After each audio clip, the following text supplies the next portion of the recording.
नमस्ते दोस्तों, film fathom में आपका स्वागत है। आज हम बात करने वाले हैं एक ऐसी फिल्म के बारे में जिसने दुनिया भर के आलोचकों को भावुक कर दिया है। यह फिल्म है हैमनेट, जिसे हाल ही में नवंबर 2025 में रिलीज किया गया है। क्या आप जानते हैं कि दुनिया के सबसे महान नाटककार विलियम शेक्सपियर के जीवन में भी एक बहुत बड़ा ट्रेजेडी आया था? क्या आप सोच सकते हैं कि इसी दर्द ने कैसे दुनिया का सबसे प्रसिद्ध ट्रेजेडी हैमलेट तैयार करने में मदद की? तो चलिए शुरू करते हैं और देखते हैं कि यह फिल्म क्या कहानी सुनाती है। हैमनेट एक ऐतिहासिक ड्रामा फिल्म है जिसका निर्देशन किया है प्रसिद्ध फिल्म निर्देशक क्लो जाओ ने।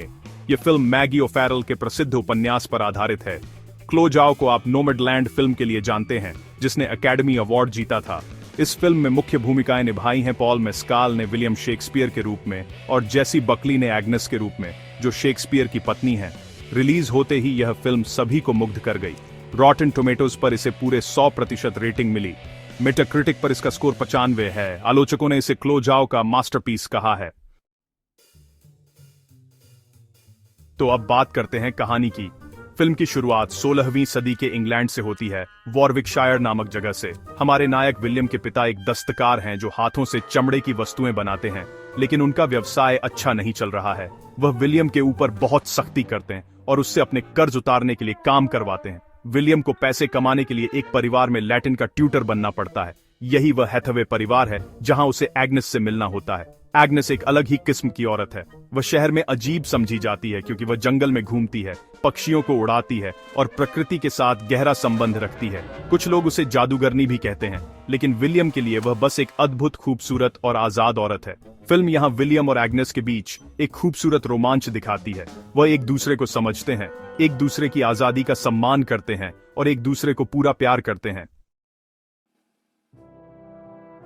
यह जोड़ी शादी के लिए तैयार हो जाता है, लेकिन उनके परिवार इसका विरोध करते हैं।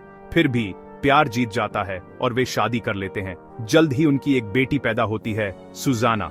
फिर कुछ सालों बाद एग्नेस को जुड़वां बच्चों से आशीर्वाद मिलता है, एक बेटा हमनेट और एक बेटी जूडिथ। लेकिन इसी समय फिल्म में एक अंधकार दिखने लगता है। एग्नेस को एक शक्ति है, वह किसी को छूकर देख सकती है कि उनके साथ क्या होने वाला है। उसने देखा था कि उसके पास सिर्फ 3 बच्चे होंगे और वह सच हो गया। लेकिन इससे भी ज्यादा उसने कभी एक डर महसूस किया था कि कुछ बुरा होने वाला है। जब हैमनेट और जूडिथ जुड़वां होने के साथ पैदा होते हैं तो एग्नेस को एक डर लगता है। उसके अंदर कोई अंधकारमय पूर्व ज्ञान है। इसी बीच विलियम को लंदन जाने का मौका मिलता है। उसे लगता है कि वह वहां नाटक लिखकर अपना करियर बना सकता है, लेकिन एग्नेस को यह अच्छा नहीं लगता। विलियम लंदन चला जाता है अपने सपने पूरे करने के लिए। वह अपनी पत्नी को वचन देता है कि वह जल्दी लौट आएगा और फिर वे सभी को लेकर लंदन चले जाएंगे। लेकिन महीने बीतते हैं, साल बीतते हैं। विलियम लंदन में अपना करियर बनाने में व्यस्त हो जाता है। वह बस कभी कभी ही घर लौटता है। एग्नेस घर पर अकेली 3 बच्चों को पाल रही है। वह सिर्फ एक मां नहीं बल्कि पिता की भूमिका भी निभा रही है। बच्चों को पढ़ा रही है, उनकी देखभाल कर रही है, उन्हें प्यार दे रही है। फिल्म में जेसी बकली का अभिनय बेहद शक्तिशाली है। वह एग्नेस की पीड़ा, उसकी ताकत, उसके प्यार, सब कुछ दिखाती है।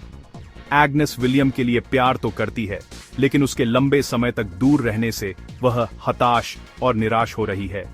इसी समय 16वीं सदी के इंग्लैंड में एक खतरनाक बीमारी फैलती है, बुबोनिक प्लेग। यह प्लेग स्ट्रैटफोर्ड तक भी पहुंच जाता है। एग्नेस और बच्चों का सामना प्लेग से होता है।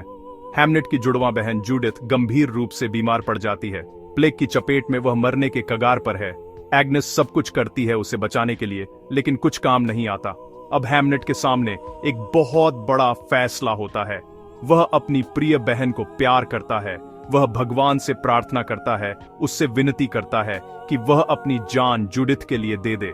वह अपनी बहन की जगह ले लेना चाहता है और दुर्भाग्य से यही होता है।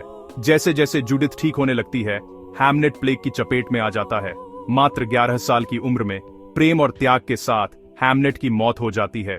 यह मृत्यु विलियम और एग्नेस दोनों के लिए एक अपरिमेय सदमा है, लेकिन विशेषकर एग्नेस के लिए, क्योंकि विलियम तो लंदन में था। वह अपने बेटे की मृत्यु को अकेले झेल गई। फिल्म का तीसरा हिस्सा बेहद मार्मिक है। विलियम अपने बेटे की मृत्यु के बाद एक नाटक लिखना शुरू करता है। यह नाटक होता है हैमलेट। देखिए, यही फिल्म का मूल संदेश है कि कला की शक्ति कितनी बड़ी होती है। दर्द को शब्दों में बदलना, अपनी पीड़ा को किसी दूसरे के साथ साझा करना, यह कला है। विलियम ने जो दर्द महसूस किया, जो पीड़ा झेली, वह सब उसने अपने नाटक में डाल दिया। टू बी और नॉट टू बी, ये शब्द शायद उसके अपने मन की पुकार हैं। राजकुमार हैमलेट जो अपने पिता की मृत्यु के बाद जो पीड़ा झेल रहा है, वह शायद विलियम अपने बेटे की मृत्यु के बाद झेल रहा है। फिल्म दिखाती है कि कैसे एग्नेस और विलियम अपने दर्द से ऊपर उठते हैं। वह हैमलेट नाटक देखती है और वह जानती है कि यह उसका और उसके बेटे का ही अपना नाटक है। दोस्तों, हैमलेट सिर्फ एक ऐतिहासिक ड्रामा नहीं है, ये एक परिवार की कहानी है। प्यार की, दर्द की, त्याग की और आखिरकार कला की शक्ति की। क्लोए ज़ाओ ने इस फिल्म में एक ऐसा संवेदनशील और गहरा चित्रण किया है जो आपके दिल को छू लेगा। पॉल मेस्कल और जेसी बकली का अभिनय बस शानदार है। अगर आप ऐसी फिल्मों को पसंद करते हैं जो आपको सोचने पर मजबूर करती हैं, जो आपको भावुक करती हैं, जो आपको जीवन के बारे में नया नजरिया देती हैं, तो हैमलेट आपको जरूर देखनी चाहिए। फिल्म फैदम चैनल को लाइक करें, सब्सक्राइब करें और बेल आइकन को दबाएं ताकि आपको हमारे नए वीडियो की सूचना मिलती रहे। कमेंट सेक्शन में बताएं कि आप इस फिल्म के बारे में क्या सोचते हैं, और अगर आपने यह फिल्म देखी है तो अपने विचार साझा करें। धन्यवाद देखने के लिए। फिल्म फैदम के साथ जुड़े रहें।